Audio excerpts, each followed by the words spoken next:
This is Jake Brennan. You're listening to the Fascination Street podcast. Rock-a-rolla. Yeah! AV in your ears. That's Ambush V giving you this audio visual down the most interesting street in the world. With my boy Steve, Fascination Street. You already know. Let's get it. When you whip in the Fascination Street, what do you... Welcome back, Streetwalkers. This episode is with Jake Brennan, the creator and host of the Disgraceland podcast and Double Elvis Media, which houses Disgraceland, Badlands, Blood on the Tracks, 27 Club, a whole plethora of podcasts that you will definitely enjoy. In this episode, we talk about Jake's previous career, which was as a rock star. What? And then we get into how he started the podcast and why he decided to get into podcasting and specifically true crime and storytelling. We talk about some of the bumps along the way. We discuss a couple of the episodes that were some of my favorites. We talk about his partnership with iHeart Media, and we talk about his partnership with Amazon Media. And we also talk about why he decided to start Double Elvis.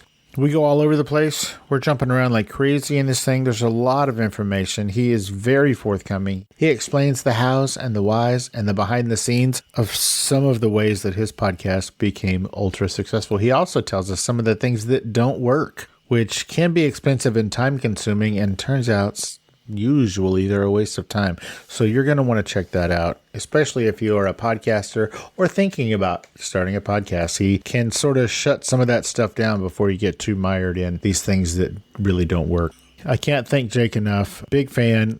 Disgraceland is an amazing show. I've been listening to it for years, and I'm just grateful that he took the time and was generous enough to give me as much time as he did. So thank you again, Jake. I appreciate your time. Go check out Disgraceland as well as his other shows under the Double Elvis banner. And this is my conversation with podcasting superstar and creative storyteller Jake Brennan. Prepare to be fascinated. Prepare to be fascinated.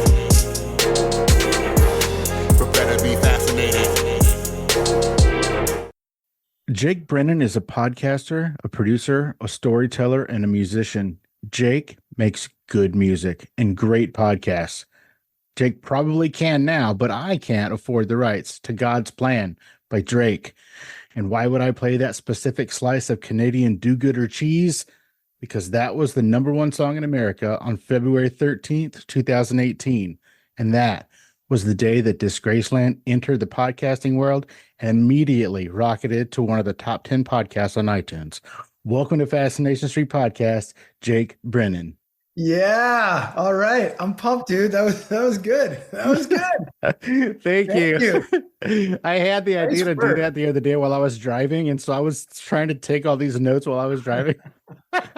No one's done that to me before. I've done it to people, but no one's done it to me. So that was awesome. Thanks. I've brother. heard a lot of interviews with you, and nobody had done that, and I was like, oh, I'm going to really enjoy this. Yeah. You know, the irony is someone just 2 days ago, a listener's girlfriend from Australia hit me up on Instagram and said, hey, you don't have a cameo, but would you do a little video for my boyfriend? All he does is talk about your podcast and blah, blah, blah. And I know this guy, I know the listener because I've corresponded with him before. I didn't even answer her. I just started talking into my phone and doing what you did just now, but about the listener. And I sent her the video and they were pumped. And so it's awesome. It's like in the air. It's awesome that you just did it to me. Thank you. You're welcome. It was my pleasure. Ladies and gentlemen, this is Jake Brennan. He is the host and creator of Disgraceland, among other things, and Double Elvis Media. We're going to talk about so many things. But first, Jake, what I like to do is I like to start from the beginning, man. It helps us understand how the guests got from where they were to where they are. So where were you born and raised? Where'd you grow up? I grew up in Clinton, Massachusetts. It's in Worcester County. It's about 35 miles west of Boston. It's not as far as Worcester. I don't like when people say that I'm from Worcester because I'm not, but I was born in a hospital in Worcester. Grew up in Clinton, small, mostly Irish Catholic town. Graduated from Clinton High School, ended up going to Northeastern University. All my sort of like first real friendships in the punk and hardcore scene started in Clinton, Massachusetts. We had a great scene that was started before me, but that I helped along with some others really kind of foster. And that's where I'm from, Clowntown. So how far away from Dickie Barrett and the Bosstones was that? Not far. I mean, I used to go the first record on Tang, the first full-length album. Fuck, man, what's the first full-length album called? Well, I'm not going to put you on the spot, but before the Hope I Don't Lose My Wallet, that version of it, of the Bosstones, they used to play at this place called the Worcester Artist Group, which was like a community run by kids, like very small venue. Dinosaur Jr. played there. I think Fugazi might have even played there way back in the day. But I used to go see the Bosstones. I saw them numerous times there when I was in high school. I was a huge fucking fan. I still am a huge fan. You know, later when I was in a band called Cast Iron Hike, we had the great honor of playing our last show, actually, what ended up being our last show ever with the Bosstones. And it was kind of full circle for me. What venue? Was it a Vans Warped Tour thing, or was it like an actual show somewhere? We did play with them on the Warped Tour, but it was part of the Hometown Throwdown. Oh, no kidding. Downstairs at the Middle East in 1997. Oh, that is kick-ass. That's really cool. What an amazing feather in your cap. That's rad. Well, I tell you, man, the thing that's even weirder is I've recently become friendly with Dickie, who I'd met obviously before, but I wouldn't call myself friends with him. But just recently in the last few months, we've started texting with each other back and forth. I have a lot of respect for that guy. And it's just weird how this stuff, like you told me when I was 14 years old, I'd be communicating with Dickie Barrett, decades later, I would have thought you were nuts, but here we are. Agreed. Dickie and I have become friendly. He would probably say friendly. I keep telling him that now we're best friends over the last couple of weeks. So that dude's pretty rad. I love that guy. Yeah, it's a good dude. As you know, he was episode 400 of my show, and I was just blessed beyond belief. Okay, so you mentioned Cast Iron Hike. This was a hardcore band that you were part of back in the olden times. Yeah. If I understand correctly, Cast Iron Hike got signed to, was it like Island Records? No, Victory Records. Okay. Well, tell me how that happened. The Island thing, I don't know where you got that in your research, but I did have a much later, about 10 years after Cast Iron Hike, I had a demo deal with Island Records, but I don't know if that's where. Was that personal? Like that was a solo thing? Yeah, it was a solo thing. That was a wild experience, but that I can talk about later. Is that the same Island Records that did Bob Marley stuff? Yeah, they became Island Def Jam later, and when I was involved, they literally Jay-Z had just taken over, and he was running Island Records, or Island Def Jam, I should say. But yeah, Chris Blackwell, who started Island back in the day, Bob Marley, and then of course Tom Waits, and a lot of great music ended up becoming the corporate behemoth that was Island Def Jam. So yesterday, I re-listened to your Bob Marley episode, and then today you released it as a rewind, which I thought was amazing timing. One of the things that I wanted to ask you about that specific episode is your Bob Marley Disgraceland episode. You sort of hinted that George W. Bush had some involvement in the assassination of JFK. It was a light hint, and it was a kind of a go do the rest of the research yourself. Yeah. So I guess my question is, what's the most insane thing that you've learned from doing research for a guest or an episode or a subject or an episode? There's so many. I don't know if I learned that bit about George Bush and researching Bob Marley, but just to give your listeners an idea of what I'm talking about, the day that John F. Kennedy was shot in Dallas, there were 4 presidents present in the city that day. Of course, John F. Kennedy, LBJ, which makes sense. He was from Texas and he was part of the political event. He was there. It made sense that he was with JFK. It was his town. But also, George Bush was there, which was denied for years. There's a photo that looks a lot like George H.W. Bush, and he denied this for years or didn't respond to it or whatever. And then it came out, there's proof. There's government documents that were released years after that of him corresponding with J. Edgar Hoover. And the theory goes that he was there. The Bushes have a huge history with the CIA. George H.W. Bush, the first President Bush, his father, Prescott Bush, was a skull and bones guy at Yale and heavily involved in the creation of the OSS, which was previous to the CIA, the organization that became the CIA, if my memory serves me correct. So anyways, it's not surprising that George H.W. Bush would have something to do. And the theory is he was there on sort of a disinformation campaign to sort of like disinformation on the ground or sort of part of the cleanup crew. I don't know which it was, but you see this picture of him and you're just like, that's the fucking guy.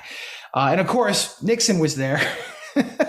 Which, he was doing a fundraiser. And of course, that's been dramatized by Oliver Stone in his Nixon movie. And I think also in JFK. So that was a crazy thing. I don't know if I discovered it in Disgraceland. One of the things in my research, though, for Disgraceland that blew my fucking mind was that the entire narrative behind Helter Skelter that I had believed, and that I think most of the world still believes, I now believe to be completely fucking false. And this came about in my research of Mama Cass Elliot from the Mamas and the Papas.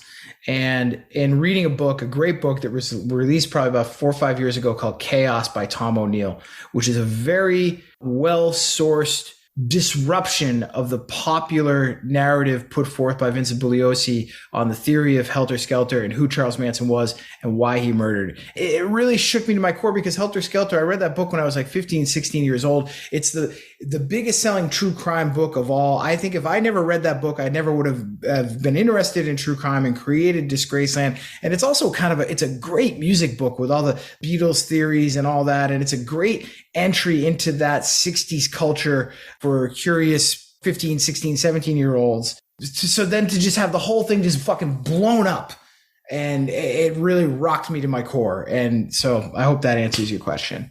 That is nuts. Wow. Thank you for that. Okay. So you grew up we're going to go all over the place. So you grew up in music with your dad being a musician, and this blows me away. Your dad opened for the Ramones when you were, I don't know, 10 or something. Like, who the hell is your dad? I don't remember exactly how old I was. I think I was 10. That's the story I'm going with anyways. My dad's a musician, singer-songwriter. He's working class musician, been making music his whole life professionally. His name's Dennis Brennan. In the 80s, he was in a couple bands, one of which was a band called Push Push that was flirting with, I think they had signed with what was then called ABC Records, which was part of the ABC conglomerate. And they were working with Ed Stasium, who was a producer of some of those Ramones records. So he had a gig opening for the Ramones, and I was just a young kid, and my musical taste hadn't quite yet developed. I, of course, didn't know who the Ramones were. This is in the early 80s. And my father took me to go see them. And I remember him telling me, he made it a thing. He's like, this is important. Like the Ramones, you're going to remember this. The Ramones are a real band. And I was like, well, what are they like? And he explained them to me. I'll never forget. It was like, he said because I was a Beach Boys fan. He said, they're like the Beach Boys, but they're very loud. And when I saw them, that made sense. But this was at like it was a dip in the Ramones' career. It was a very small club in Rhode Island.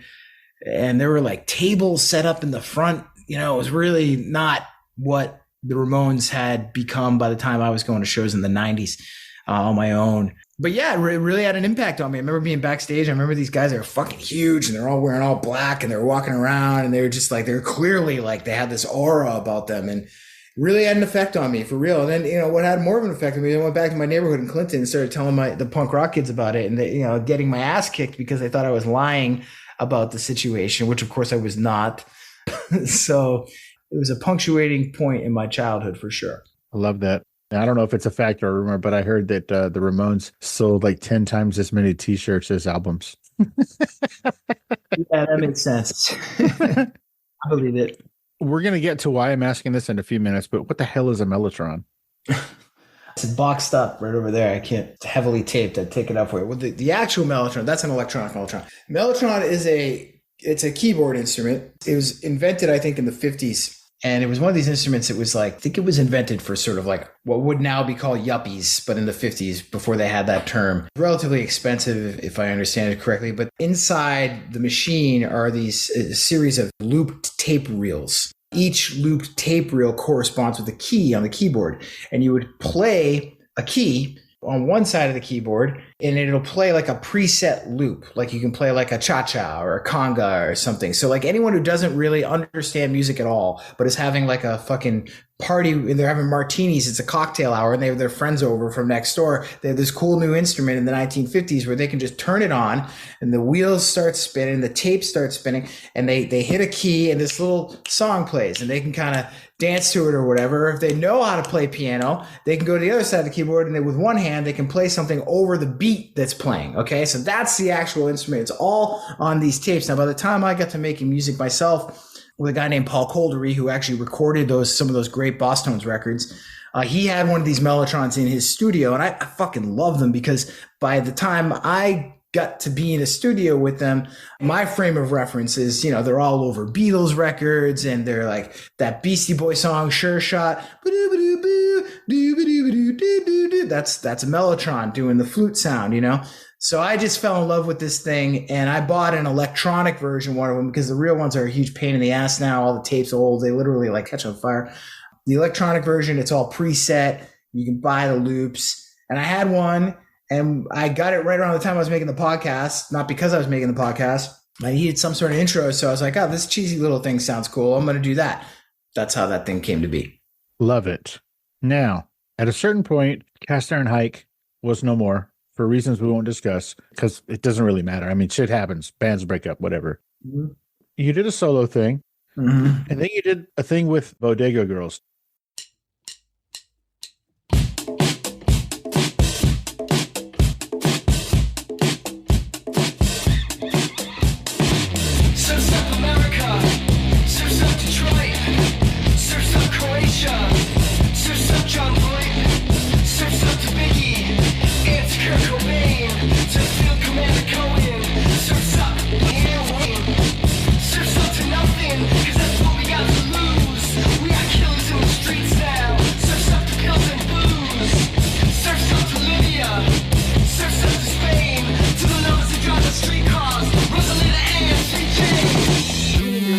To continue, it probably will go.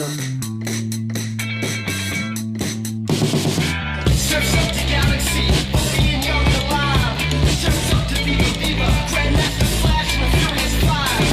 Surf's up America, you got gold in your veins. While the old hair flows right through me, like 1,000 arrow trains. Surf's up to nowhere, 'cause you know that's where we've been. We got a dream, baby, dream, falling in love with some sin. Surf's up to enemy tanks, the numbers on our lips. Surf's up to teenage blues, surf's up to teenage kicks.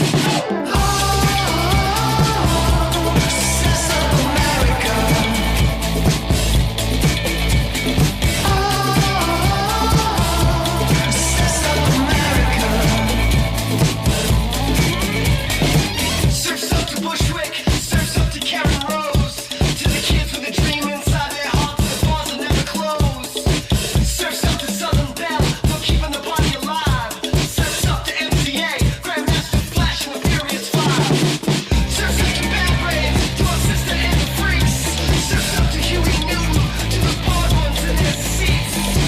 Surf's up to Biggie, and to Kurt Cobain, to the lovers, to the fighters, baby.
Tell me about Bodega Girls.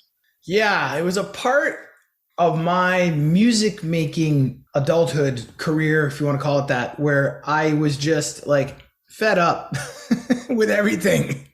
I was really burned out on all of it. On like, oh God, I'm gonna lug my fucking amp to the Middle East to play another show on a fucking Thursday night or like it just, none of it interested me with the exception of being in the studio. This is at a time, it was at Paul Coldery's studio, where I just mentioned, and my friend Adam Taylor, who was working with Paul at the time, and a couple of my friends who I met from the hardcore scene, Evan Kenny from a band called Red Yellow. And we were like, let's start a band, and here are the rules. There's no drummer, we're not playing any shows, and we can't do anything that we don't think Prince would approve of. Those were the rules. So that became the Bodega Girls. Of course, like, it was one of those things where we weren't trying at all. And of course, we started to get all these show offers because we were making music and the music was cool. And like, it's fucking weird. It's really weird. This is a time in music history in like 2008, 9, 10, when like there's a real melding of sort of punk rock energy and dance music and alternative music. So like, you know, if we had done this 10 years earlier without drums, it would have sounded really kind of fucking out from left field. But, you know, the singles were getting picked up by these blogs. We ended up on the cover of Spin Magazine, spin.com. I don't want to get it twisted. It wasn't Spin Magazine. And we started getting all these show offers. And I'm sitting here going like, I'm not playing shows, guys. I'm not fucking doing it. I remember we got offered tour dates in Europe with Moby. It was like this fucking, all of a sudden, all this weird shit. And I was like, fine, I'll play shows because my bandmates really wanted to do it. But I'm not playing like any music clubs. If we're going to play, we have to play only like alternative spaces. As I'm saying this, I'm realizing what a prick I sound like in doing this command. But I'm telling you, I was really fucking burnt out. And playing untraditional music spaces really kind of created this awesome fucking energy where it was just a party. We were playing like, literally, we played like a project in Bushwick, and we played, you know, these really, before Bushwick was like what it is now. We're like way before. All these weird places. And then we have this standing thing going on in Cambridge, Mass.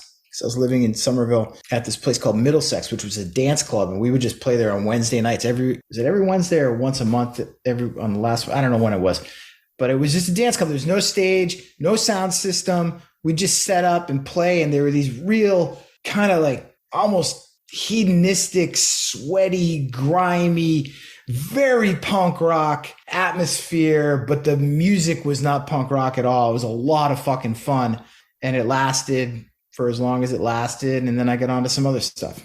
Now, as part of the Bodega Girls, I believe you had music that was used in reality shows. Is that right? Like the Kardashians, and then also you had a song in Entourage. Is that the same project, same band? Yeah, same band, same project. That was kind of the thing too. The Entourage song was kind of a big deal for us. It got a lot of news. I remember the Boston Globe called us to interview us. And oh, wow. I just lied through everything. I just made shit up, man. I was like, this is a fun thing. And me and Evan Kenny, one of my best friends, I remember we told the Boston Globe, and they printed this. We told them that we were writing songs for Rosario Dawson. I think we said that Rosario Dawson was Phil Lynott from Thin Lizzy's daughter. And they printed this. They literally printed all of this. That's how lack of fucking music journalism at the time. And of course, we were just making ourselves laugh. But yeah, the Entourage thing, Kardashians, it ended up in a lot of stuff. That's because we ended up getting a publishing deal out of just, you know, it's one of those things where it's like, if we were trying to do all those things, none of it would have happened. Because we were just having fun and didn't give a fuck, it worked out. And I'm not trying to pretend like that's the way to do stuff in life, because you can do things in a multiple different ways and attain success. I did Disgraceland the complete opposite way, and it worked. You know, I did everything very intentionally. In a lot of ways, maybe that was a reaction to Bodega Girls. I don't know, but it happened soon after that. Just a quick note for the listener. A few minutes ago, Jake was talking about he was tired of lugging his amp to the Middle East to play a show. That was a club, a music venue. That wasn't the actual, he wasn't flying around the world with his amp. Okay, so eventually you get tired of all this live music band. You went to work for, I don't know, an advertising agency, and you were like the creative music director or something. Is that right? That's right. All that TV stuff in Bodega Girls. What happened was I would get calls, people I knew who worked at brands who were like, hey, we have this thing going on, this campaign or this commercial or something. We need music. Can you help us find it? And I'm like, yeah, you know, this is go like for music beyond Bodega Girls. So it's like a little like a music supervisor. I don't want to pretend that that's what I was doing. I really wasn't. I have friends who are music supervisors, and I don't want to like, you know, degrade what they do. I wasn't doing that. But there was this thing where I was suddenly positioned between, the advertising world and my friends who were making music and had music for some of these brands. And of course, Bodega Girls did a bunch of that. And then a friend of mine, who's now actually my business partner, Brady Sadler, who runs Double Elvis, he was working at an ad agency and they wanted to have a specific part of their shop that was just doing music supervision for ads, for commercials. So they were like, hey, you can come in, you can run it, we'll pay you to run it, and let's do it. So I did that for about a year, maybe a year and a half. I don't remember how long. I was not good at it. It was my first real job kind of ever. A lot of affection and gratitude towards the people that I worked with and who gave me that job, but they knew I wasn't good at it. And, my business partner, Brady, my business partner now, ended up firing me, and I had to go figure out what I was going to do. And that's what the podcast became. And then I ended up working with Brady about a year after that. I brought him in. I was like, hey, let's do this thing. Let's turn it into a real podcast company. Let's fucking go. So that's what we did. Hey, Streetwalkers, here's a word from our sponsors. Let's get back into it. All right, let's talk about podcasting. Your first podcast, as I mentioned at the top of the show, you released your first episode on February 13, 2018. Or that's when it hit. You probably released it a week or two before that, but then it didn't hit, whatever. No, that's exactly when I released it. That's the day. Okay. Why? What made you decide to get into podcasting? Because this is 6-7 years ago now. And at the time, podcasting was a thing, but people still had to explain what a podcast was to other people. And I don't really think they have to do that anymore. So it's kind of mainstream now, and it wasn't then. Why did you decide that you wanted to do a podcast? Well, okay. I just mentioned that this situation I was in at the ad agency, and I needed a job. I needed to make a living. And I asked my wife and I asked my friend Adam, who I've now brought up 3 times on this interview, who worked with Paul Coldery, who I made a bunch of music with. Adam, who was a good friend at the time. I asked him and my wife the same question. If you could hire me to do one job, what would it be? I asked them separately that same question, and they both gave me the same answer. And they both said a version of, I would pay you to tell me stories. Adam actually said, I would just pay you to go into the vocal booth and just talk. Because I would go in to do vocals and I'd be like in there and I'd be like, oh, this time fucking, Mick Jagger did this thing, blah. And of course, my wife, I never shut the fuck up. So I was like, okay. Well, what is that now? And of course, podcasting was the answer. And I wasn't really a podcast listener other than I just sort of started listening to Mark Maron and some of the true crime stuff. I was just kind of getting into it, finding my way into this thing. And I knew I didn't want to do an interview podcast. I knew I wanted some sort of storytelling podcast because that's what I was interested in doing. The irony is I'm a writer now, and I didn't necessarily want to write. I actually started working with somebody else who was writing in the beginning, and then I didn't like what they were doing, so I just did it myself. And that's what the podcast became. And my intention was, I don't have a job. I don't know what I'm going to do. I know I need to do something. I know I'm not good at having a job. I'm not good in the corporate world. I know I'm good working by myself. Maybe if I do a podcast, if I make a podcast and put it out into the world, it'll show people that I know how to work in audio on some level, and that will lead to some sort of gig somewhere. That was my thinking. But the podcast immediately just turned into a job, like literally from the jump. First time I'd ever really tried to do anything in my life, and it worked. So, because the other things you weren't really trying and they worked. I mean, I was like Bodega Girls. You guys weren't really trying, but it worked. Yeah, Bodega Girls, I was resisting because more, but I don't want to pretend that like in Cast Iron Hike and other bands, I wasn't trying. I was trying, but there's this thing in rock and roll. There's this thing in the arts where don't let them see you try. You never want to seem like a tryhard. Rock and roll to me was like you fucking roll out of bed and you just you grab your guitar, you make some songs, and if it works, great. It's what I thought it was in the beginning, and I quickly learned that's not what it is. You have to be, intentional. You have to try. The great ones make you think they're not trying, but they're still fucking trying. And in Disgraceland, by that point, my son was born. I didn't give a shit what anybody thought about me, if I'm trying or not. And I don't anymore. I don't, obviously still to this day, never really did when it came to the podcast. I knew I wasn't making a podcast for my friends. I knew I was making it for me. And I knew that my tastes and my gut instincts were good, and that if I liked it and my wife, who was the other sort of audience member, if she liked it, I thought, well, hey, I got a good shot of other people liking it and perhaps telling some more people about it and it turning into something. And like I said, I didn't think it was going to turn into what it did. Okay, nobody could have imagined that it was going to turn into what it did, especially, like you said, that jump. When husbands and wives are having conversations and the husband looks at the wife and says, hey, that job really wasn't working for me, I'm going to make a podcast. 111% of podcasters don't make any money. So what was your wife's reaction when you said, I know what I'll do for a job. I'm going to do that thing that nobody makes money at and that I've never done before? What was her reaction? You just had a baby. Yeah. The other part of that conversation, dude, was I think we need to sell our condo, take the money while I figure out how to make this podcast. We'll move in with your parents while they're in Florida and we'll figure out where we're going to live. But I'm going to make this podcast is going to turn into a job. That was the other part of it. That's for real. Everything you just said, that's the truth. God's honest truth. So in the vein of betting on yourself, which is what everybody tells everybody to do, like you convinced your wife to sell your house and move in with her parents so that you could start this podcast that nobody knew if it was going to be a thing. All that's true. Dude, you should be in sales.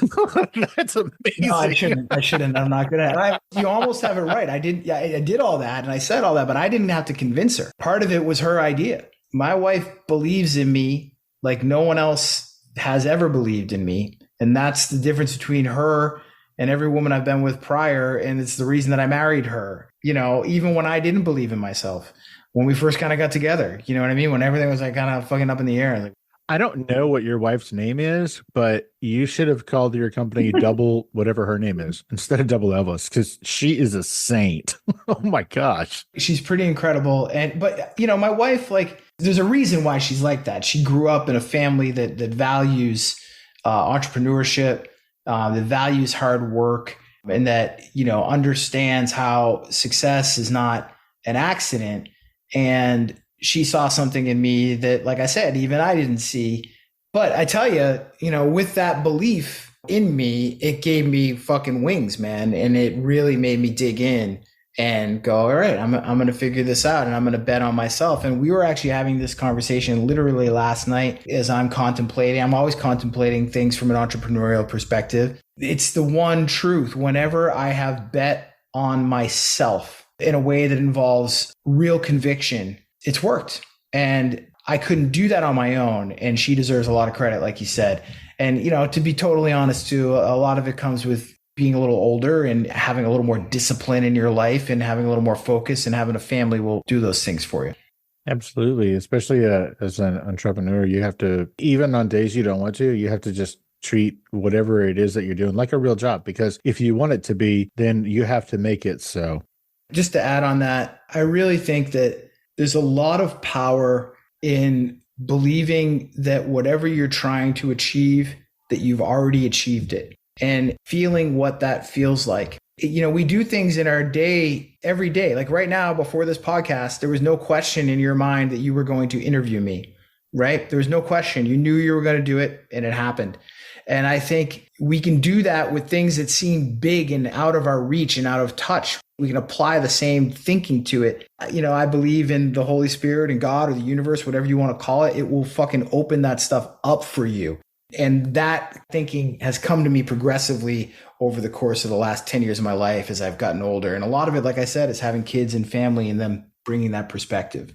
You should write a book and call it The Secret. Yeah. Wait a minute. Is that what the secret is? Is that what is it? Yeah. The secret is manifesting things and already knowing that things are going to happen that you want. And it's sort of a mindset of preparedness to achieve the goals that you're setting out for without any real, I guess, experience or whatever. I don't believe you can just like think of something and like have it come to you. I don't, that's not what I'm trying. That's not what I'm getting at. I mean, you have to be rooted in reality. And, I understand the manifestation part of it, but I try to practice that. And I try to be grateful for the things in my life that help me do the things that I want to do. Sure. So Disgraceland is basically true crime involving or around musicians. Typically, you take one musician and you tell a story about a crime that happened by them, to them, or around them. How was true crime of musicians not already a thing? It kind of was in a way. I mean, other podcasts had messed with it. No one had done it as directly as I had done it and with as much structure as I had done it and applied that to the branding of it either. And to just come out and say, this is a music and true crime podcast, which is what it is. It's that simple. You know, it's like the Sex Pistols are a punk rock band. It's that simple. You know what I'm saying? That's it. I don't want to complicate the answer. Okay. Why Elvis? Double Elvis is your company. The name of the show is Disgraceland. Your artwork for that show is Zombie Elvis. You have a little bit of a pompadour. What's the fascination with Elvis, man? I've always been fascinated with Elvis, but I don't have a jungle room over here with, yeah, exactly. It all just kind of happened organically, to be totally honest. The name Disgraceland, I was researching Jerry Lee Lewis, and I liked how they referred to his home as Disgraceland because he stood in such contrast to Elvis Presley and Graceland. So when I read that, I was like, that's the fucking name of the show. And then I started thinking about applications of the Elvis imagery and the iconography of that.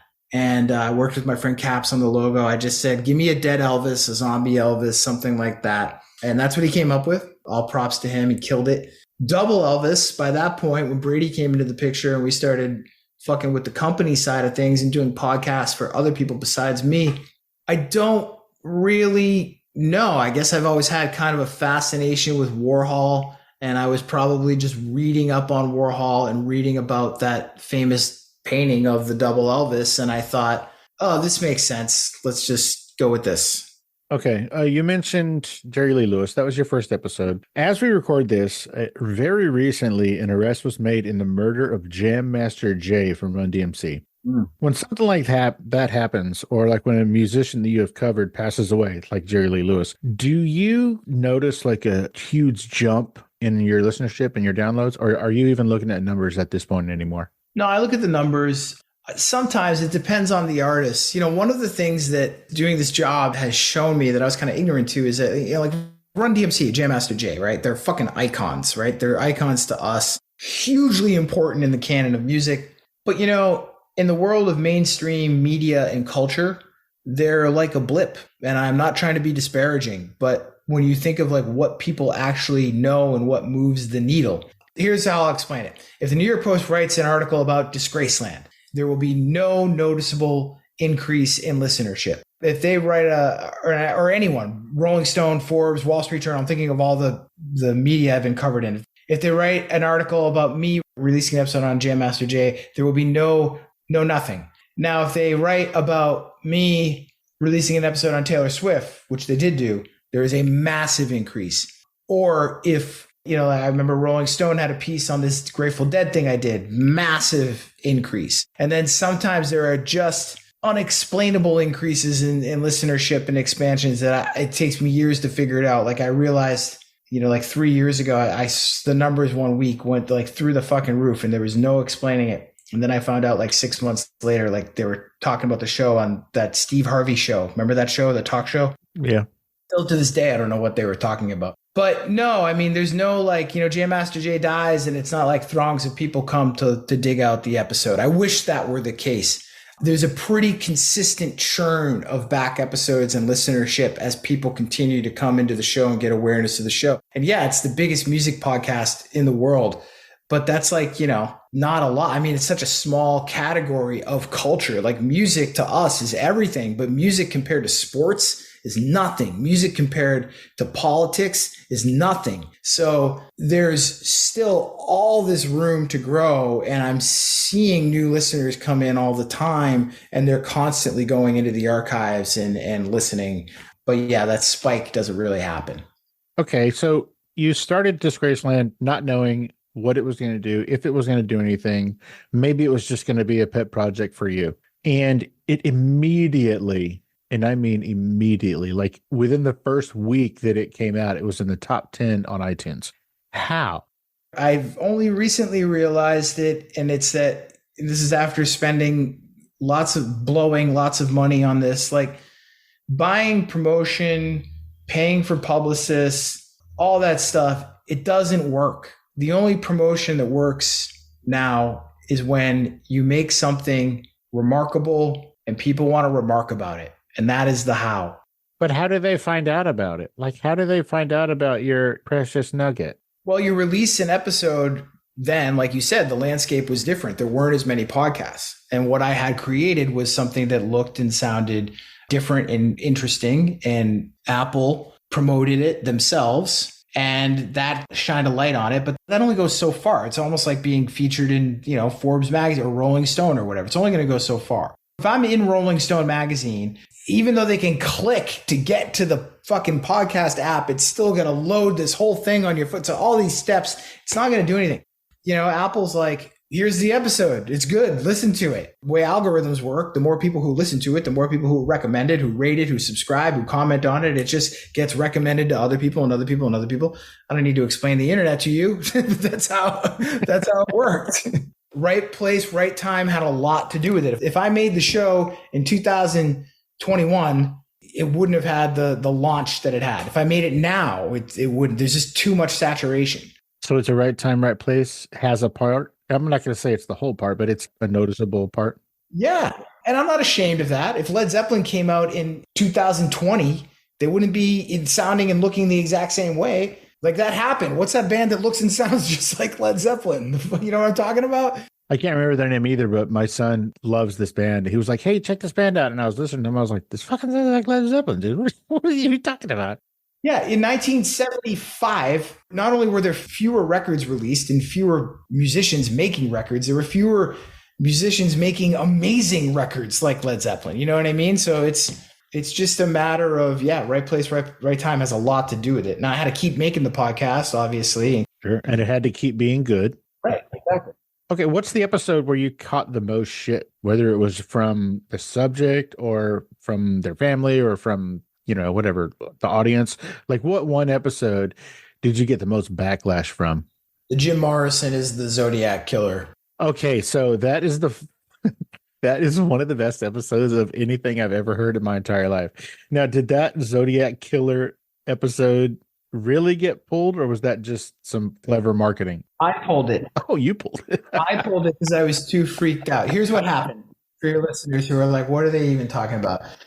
There was a thing going around in like 2016, before I even knew what a podcast was, that Ted Cruz was the Zodiac Killer. Ted Cruz, the senator from Texas? Yeah, and I remember having a little chuckle to myself, but also being like, they fucking blew it. Ted Cruz is too young to be the Zodiac Killer. And I started thinking, like, who's old enough and fits the bill? And I remember thinking about Jim Morrison. I was like, yeah. And this is in the back of my head. I'm doing the show, it's a couple years later, and it's a hit. And I'm thinking, like, what's an April Fool's episode I can do to kind of like freak people out? My friend used to send these emails to us that would get me every time. And it was just like this bullshit roundup of what was going on in the music industry. And I would fall for it every fucking April 1st. I was like, how do I do that in podcasting? Anyways, I look up, lo and behold, Jim Morrison is very similar to the Zodiac Killer's build. Okay, great. Number 2, the age, also perfect, right? Number 3, I looked up the Doors tour dates during the murders of the Zodiac Killer kills, and Jim Morrison was either off tour or playing shows in California and able to actually be at the spot if he wanted to be where the murders are. So I did this whole thing and I set it up. You know this, but some of your listeners might not. I set it up like the episode starts and it's like me very serious, and I was like, hey guys, coming in with this like emergency episode. You're going to be reading about this soon. I had to get in there. The only way I could get in to do this was to team up with my friend who does investigative journalism and podcasting. He helped me out with some sourcing in Northern California to get into this story about how this serial killer has been unknown forever, is actually like one of the most popular frontmen in rock and roll history. And then I get into the story just like I normally do.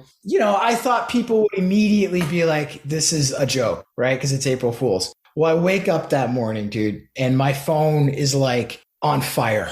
Like there's flames, like smoke coming off of all the notifications and all this shit. They're literally talking about it on like the local like news radio stations, like the DJs who I don't know. It's just like a whole fucking thing going on. And now I'm on iHeart and they're pumping it out to their massive network of promotion and other radio stations. And I'm just like, oh my God. because there was a scene in the episode. It was a real murder that I depicted, and I depicted it in a way that was very vicious and very violent. And I could see the numbers. I could see how many people were listening to this thing. And I thought, fuck, the family of this person might hear this, and that ain't cool. And so I pulled it down. No one told me to pull it down. Nobody asked me. I pulled it down, and I just cut it, and I used a different name so that the person, their family would not be offended. And I put it back up, and it created quite the little viral moment. Not a lot of real controversy. It was sort of brought on. But then I will say the next year, I fucking got them again. I got the listeners again with the John Denver story. Okay, John Denver. I said that the Zodiac thing was one of my favorites. John Denver is hands down the best piece of audio fiction that has ever been created. I knew that it was an April Fool's thing, but I still believed every single word of it as I was listening. I was like, this is fucking amazing. This dude is awesome. And well, that's because it's all rooted in truth and it's all rooted in fact. I mean, like even in the Jim Morrison story, like Jim Morrison's father was a rear admiral in the Navy and was at the Gulf of Tonkin and is literally responsible for the start of the Vietnam War. That's a real thing that happened. And when you can weave those real things in with the fiction, not that I do fiction, these are the only 2 episodes I've done like hardcore straight up fiction. But when you can weave in the truth of history and make it historical fiction, it becomes for us, I feel like, very compelling, but also it becomes more believable in a way. And it really worked. In a way, I kind of burned myself because I haven't been able to find a story. I have a couple that I'm sitting on, but I just don't think they're good enough to try and like get people again on April 1st. I was going to ask why you haven't done them since then. You just haven't found something compelling enough or something that you could find enough true details about to weave it?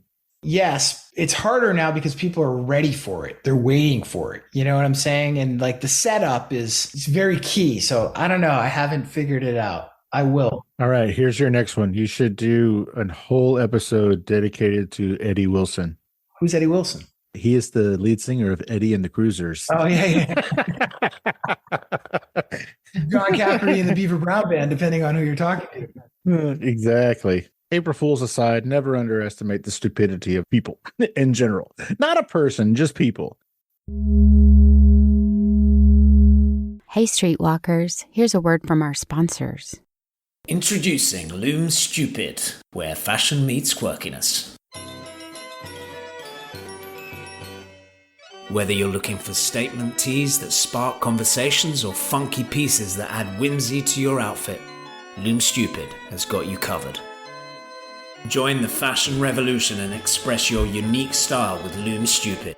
Visit our exclusive website at www.loomstupid.com and discover a world of fashion that's brilliantly bizarre and undeniably chic. New designs are being added all the time. Loomstupid.com. Get your whimsy on with Loom Stupid. Because being silly is the new stylish. Let's get back into it. Okay, so you're cruising along.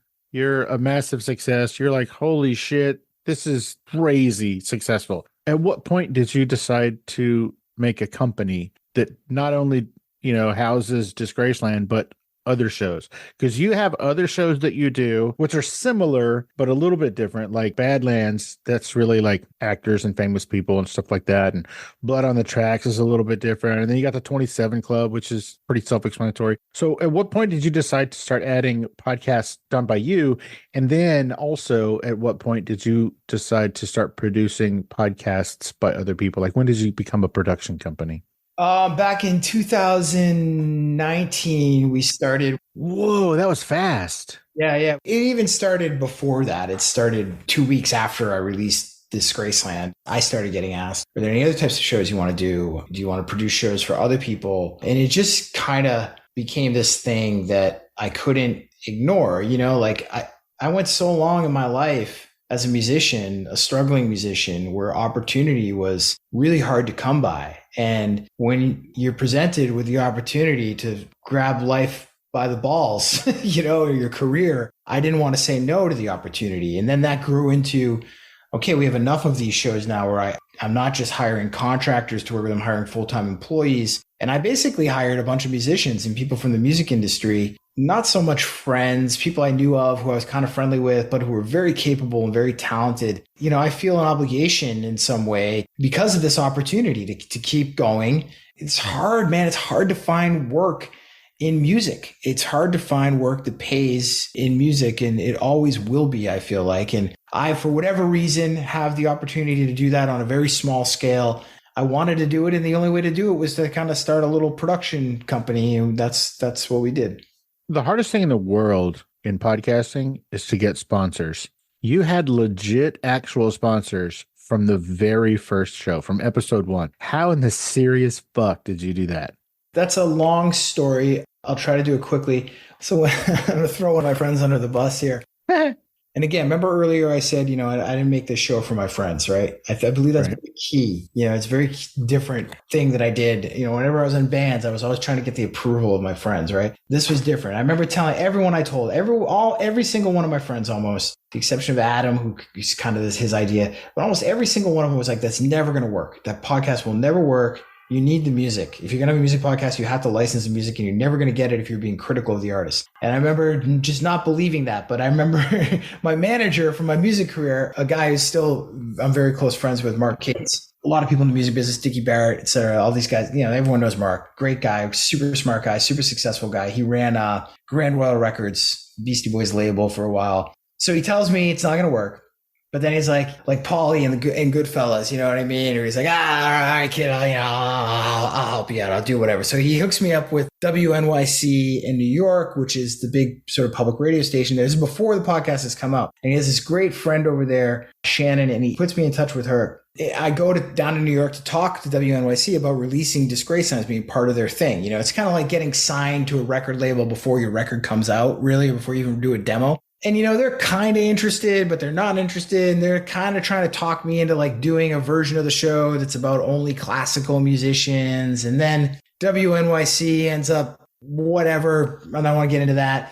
But that conversation, to answer your question, created a little bit of buzz in the podcast industry and business, and it led to a conversation with a different network that was called Earwolf at the time, which is a comedy network that became Stitcher, and they had a whole ad thing going on. And I talked to a guy there, a friend, guy named Chris Bannon, who really just believed in me before I even really did anything, and he gave me the tiniest ad partnership possible and was like, basically, we'll try to do this for, you know, no risk to us at all, see if we can sell some ads, whatever. And, you know, that's why there were ads in that first episode. I don't think if you ask Chris, I don't know, maybe he did think it was going to work. I didn't really think it was going to work, but it did. Were you ever part of Earwolf? It was a deal with their ad wing only, which is called Midroll. It wasn't with actual Earwolf. My brand was completely different from all that stuff, all the comedy stuff that was going on. Right. I think the Kevin Pollak chat show was the Earwolf program, and that was one of the shows that got me into podcasting. Oh, hey, real quick, any thought to doing an episode on Tommy Chong? I don't know if you know, but at one point he was signed with Motown Records. He toured with Motown, and he even wrote a song that was covered by Diana Ross. Like he has a legit musical career before he even met Cheech. No, I did not know that. I love that idea, though, just based on all the cool audio stuff we could do based on those early Cheech Chong records as well. He was the guest for episode number 300, and I chose him. Well, I chose him. He graciously was on it, but I sort of scheduled it that way because my 300th episode just happened to fall on 420. And he is so rad. Tell me about your iHeart years. How did that happen, and what exactly happened? And are you still iHeart exclusive? No. Okay. I was never exclusive with iHeart. I'm independent now. I have nothing but love and affection for all the folks over there. They were great. They were very responsible for promoting the show. Bob Pittman, the CEO, was really, really great to me. Connell Byrne, who runs podcasting, all the sort of How Stuff Works folks, Chuck and Noel, they were awesome. You know, they were like the cool kids on the block who had already kind of done this, the How Stuff Works guys. And I was really kind of in awe of them, going down to Atlanta and meeting them. I ended up signing with iHeart right after iHeart had purchased How Stuff Works, and they were building out their podcast wing, and they signed me and Will Ferrell and a couple others. And I was really part of that first wave with them. That lasted for, I think, a year. So what does that mean, you signed with them? So they became my sales and distribution partner. So I didn't work for them, but I did a deal with them. In podcasting, they do these MG deals where you'll partner with a network who will sell your advertising for you and give you a cut of it, and they will distribute the podcast for you. You don't have to worry about any of that piece of it. And I've had 2 of those deals. First one was with iHeart. Well, I guess the first one really was what mid-roll, like I was talking before. So really 3. Then the second one was iHeart. That happened in 2019. And then in 2020, I signed with Amazon. They were building out a bigger podcasting plan. They signed me, Will Smith. The same Will Smith that I'm thinking of? Yeah. What's the guy? The DJ, funny guy, big guy, Khaled, and one other person. And they were going to build this out as part of Amazon Music. The reason I went with them at that point, my contract was up with iHeart. I went with them because it allowed me more resources to build out the production side of Double Elvis, which is something that I wanted to do. That lasted for 2 years, and I've been independent ever since. And yeah, that's where we're at now.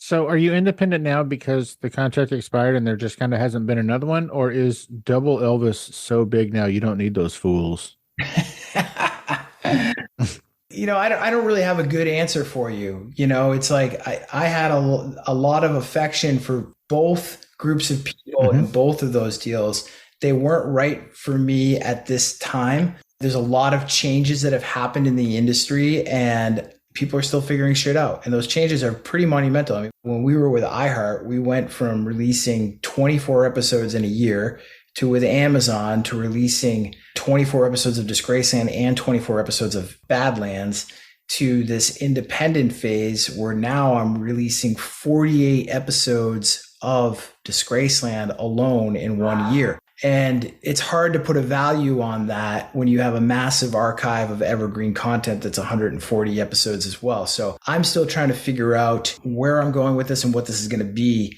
before I do my next deal. And frankly, I guess the answer is I don't know what kind of deal I want. And I have a lot of stuff that I'm working on at the moment. And I'm trying to figure out what's going to set me and my team and my family up best for the next few years. So I mentioned earlier that Double Elvis kind of produces podcasts that you're not on, like they're not yours. You just kind of produce them. How do you decide who to work with? Like, how do you find those podcasts? Like, I think it's not around. I think it was a limited thing, but you did one with Def Jam called Here Comes the Break. Yeah. With Asante Black. Yeah. And so that kind of ran its course or whatever, as far as I understand that show is ended. It was kind of it was a limited series. So how do you decide who to work with and what projects to take on and what capacity does Double Elvis, like what did you do on Here Comes the Break? Well, Here Comes the Break. I would say the short answer to your question is all these are incoming, right? Which is great. And again, it goes to the opportunity piece that I was talking about earlier. And the Asante Black one happened because Here Comes the Break. We had a friend who we had met at Universal Music who we really liked and who really liked us. And he had a friend at Def Jam. Def Jam's part of Universal. And they wanted to dip their toe into podcasting, and we wanted to figure out, okay, how can we work with music? And we created, I say we, but really this is my business partner, Brady Sadler. He deserves all the credit for this. He created this concept, the whole narrative and storyline behind Here Comes the Break, which is this kid who's getting into podcasting, but he's really a hip hop head, and he's kind of got a beat on all these upcoming artists. And Def Jam gave us access to those real artists that we were able to feature into the show. That's how that one happened. I mean, our show with Lowell from The Cure and Budgie from Susie, that happened through our friend Mark Cates, who I mentioned before. Our show with Chris from the Foo Fighters, that's a friend of a friend, introduced us to Chris. He knew Chris wanted to do a show and put us in touch. He's like, hey, if you want to do a music podcast, you should talk to the Double Elvis guys. I will say I'm speaking a little bit out of school because at this point, early on, I was more involved in setting these things up. Nowadays, I'm not involved at all. It's all Brady. It's all Brady and the rest of the team. I mean, we have we have a small team that is hugely invested over here. I mean, they're working on stuff that I'm not even aware of. Like I'll be walking into friends out in the world and they'll be, oh, I listen to this stuff. Yeah, it happened today, actually. A friend texted me who heard this episode, Chris Shiflett from Foo Fighters episode with this artist that I had no idea he even had on. So that's how disconnected I am from that. I try to stay at least aware of it. I'm not trying to pretend I try to stay involved. I don't. I'm very involved in Disgraceland. Now what I'm trying to do is bring Disgraceland a video element to basically every platform that exists to continue to bring discoverability of the show. So I'm in my Disgraceland bubble creatively 24/7. Got you. Tell me about All Access. One of the things we're trying out, I'm in Disgraceland 24/7, but you know how this works, man. You're like, we are all working for fucking billionaires. Okay. Like, I spend all day, some capacity of me all day is on Instagram, TikTok, and or YouTube and X.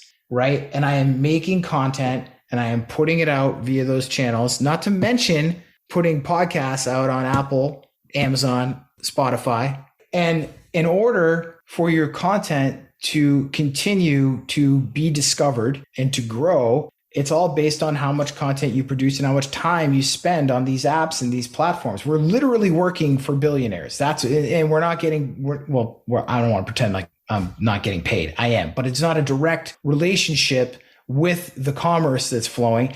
And we're building audience through those platforms that we don't have access to.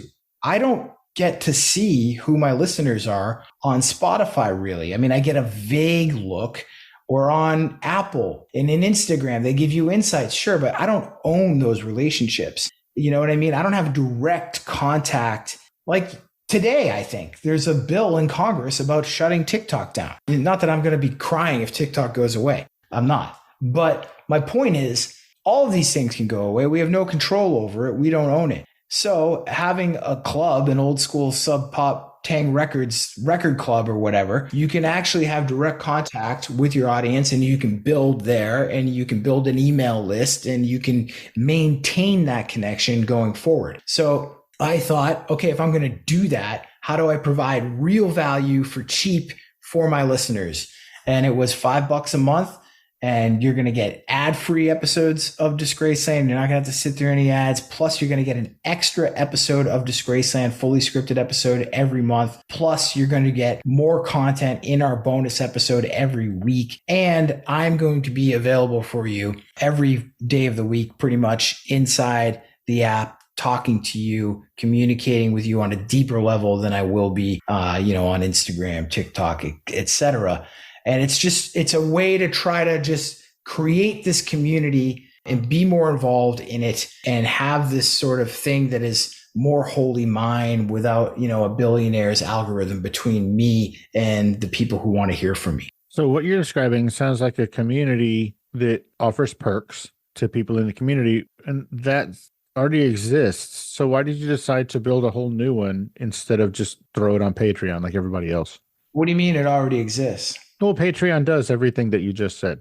Yeah, we are doing it on Patreon and we are doing it on Apple. Right. Patreon and Apple, unlike Facebook, Instagram, Twitter, TikTok, YouTube, they give you access to your actual customers in a way that those other platforms do not. Plus, I will say Patreon, the community functionality in there is great.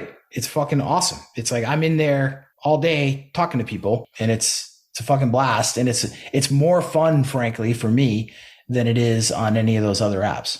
It sounds like All Access is a whole separate thing from Patreon. Is that right? No. You can go to disgracelandpod.com/membership. If you like Patreon, you can sign up via Patreon. Okay. Or if you like to only listen to podcasts on Apple Podcasts, you can sign up via Apple Podcasts as well. Got you. Okay. Then they will deliver you the content that we are making. The only difference is, they will deliver to you the extra content that we are making for you for your $5 a month. The only difference is that in Patreon, as you know, it's an app that has all of these community tools that enable me to have a more direct community engagement with the listeners. Got you. Thank you for that clarification, because I was under the impression that All Access was a wholly created, community-based destination for Double Elvis. But All Access is really just a pathway, or I guess sort of you're waving a carrot to get people to go to either one of those two things that already exist. Yeah, we're providing them. I love it. No, I love it. It's great. You're providing all the things. I was just a little unclear as to the term All Access. So no, thank you for explaining that. That's awesome. Got it. Jake, as we're heading out, tell everybody where they can find you on social media and the show, and where can people go to find out all of the things that are Jake Brennan and Double Elvis? Yeah, sure. Disgraceland, the podcast, is available for free everywhere that podcasts are available. So that's Spotify, Apple Podcasts, Amazon Music app, iHeart, SiriusXM, everywhere. You can find me on Instagram, X, and TikTok at Disgraceland Pod, and you're going to get different content there. You're going to get, instead of these 30-minute podcasts, you're getting these 60-second little video stories of some of the most interesting moments from the podcast. And soon the podcast will be on YouTube, and we'll be doing more visual content over there as well. Nice. I know that we covered a lot, but is there anything that we didn't talk about or I didn't ask you about that you specifically wanted to cover today? Like, did we miss something? Is there something out there? No, I would just say if you're hearing this show and you're like, who the fuck is this guy? And you're a music fan and you want a new, not a new, but a different point of view that is grimy and filled with true crime and history and noir, then I invite you to come fuck with us in Disgraceland, because you won't be disappointed. I love it. I love your new tagline. Disgraceland, come fuck with us. Jake Brennan from Disgraceland podcast and Double Elvis Media and so many other things that we don't have time to name them all. Oh my gosh. Thank you so much for taking the time out of your busy day and your hectic podcasting schedule to hang out and let us get to know you a little bit better on Fascination Street, man. I really appreciate it. I'm happy to do it. Thank you for having me on, and congrats on 400 episodes. More than that now. I know what a big deal that is. So congratulations, man. I really appreciate that. Thank you so much. Again, thank you for your time, man. And you have a great rest of your day. You as well. Peace. I hope it's not going to bother you too much if I text you every now and then to tell you how awesome you are. Not at all. Go for it. You got my number. Thanks, Jake. All right. Bye-bye. Bye-bye.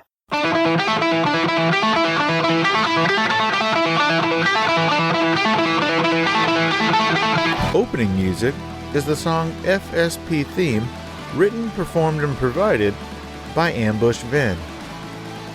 Closing music is from the song Say My Name off the 2021 album Underdog Anthems, used with permission from Jack's Hollow. If you like the show, tell a friend. Subscribe and rate and review the show on iTunes and wherever else you download podcasts. Don't forget to subscribe to my YouTube channel. All the episodes are available there as well. Check me out on Vero at Fascination Street Pod and TikTok at Fascination Street Pod. And again, thanks for listening.